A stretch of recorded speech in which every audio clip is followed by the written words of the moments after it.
Ngayong tagulan, peligro naman ang hatid ng madulas na daan. Ito ang aksidenteng inabutan ng rescue sa Pasong Tamo Extension sa Makati. Isang kotse sumalpok sa isang motorsiklo.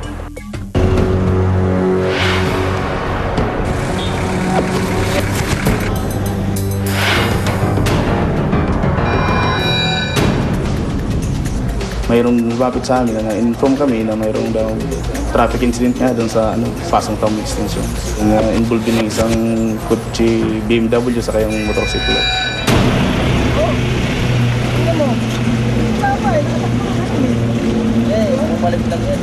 Kaya nga. Palabas na yung motor, na. Tapos biglang narurot yung kotse. Binundol niya. Tapos umikot, tinakbuhan niya. Inarang ko ron. Pinabalik ko rito yung kotse. Bigla na lang daw siyang binigla sa puwet. So, tumapon daw sila. And unfortunately, yung misis niya, kumampas yung ulo. And the damage, nagkaroon ng cut. Tapos yung leg yata, hindi na may galaw. Yung isa kong kasama, pina-assist ko yung crowd doon. Tapos ako, humanap ko ng telepono kasi niya. Na lang ako, relay sa ambulance. Kasi maraming doon na kailangan unahin na para mabigyan ng first aid tong babae. Kasi pag ganyang insidente hindi namin pinapagalaw yung mga ganyang na aksidente diyan na nakahiga kasi baka lalong mano yung fracture. First, when we accepted the call, ang ginawa namin ay in-assist ng dispatcher namin kung ano yung location, kung ilan yung patient involved, kung ano oras nangyari, kung ano yung mga involved na sasakyan. So, dito pa lang sa base namin, was sinabi sa amin ng dispatcher namin na ang case nyo is vehicular accident, nakabulagta o nabalian. Dito pa lang, prepared na namin ang mga gamit namin. Para pagdating namin sa area, ready na kami.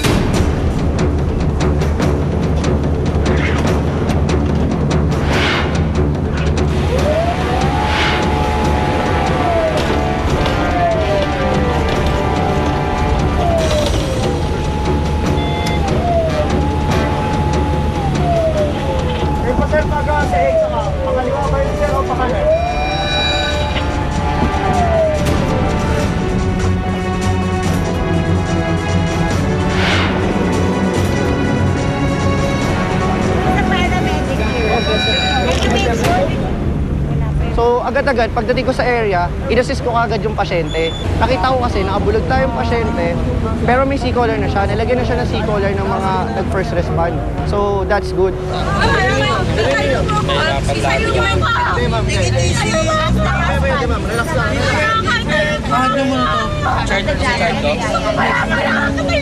Just relax, babe. Calm down. Ginawa ko yung leg niya para ma-secure ko kasi yung patient ko is nagwawala. And then nalaman ko na alcohol intoxicated pala siya. Dahil nung tinanong ko siya, nung una hindi siya nagsasalita. Pero naamoy ko na amoy alak siya, then inas ko siya kung nakainom siya. Inamin niya naman na nakainom siya. Ito lang. Dahan lang, dahan.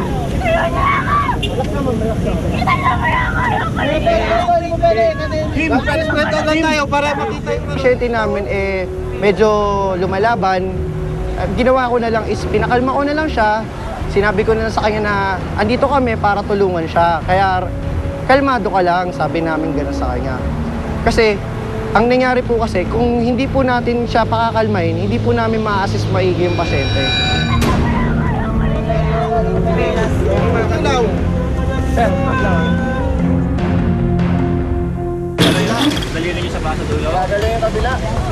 Ali, hindi namin siya ginamitan ng spine board kasi pag ginalaw namin siya ng sobra, maaaring mag-cause yun ng spinal cord injury. Pwede siyang ma-paralyze.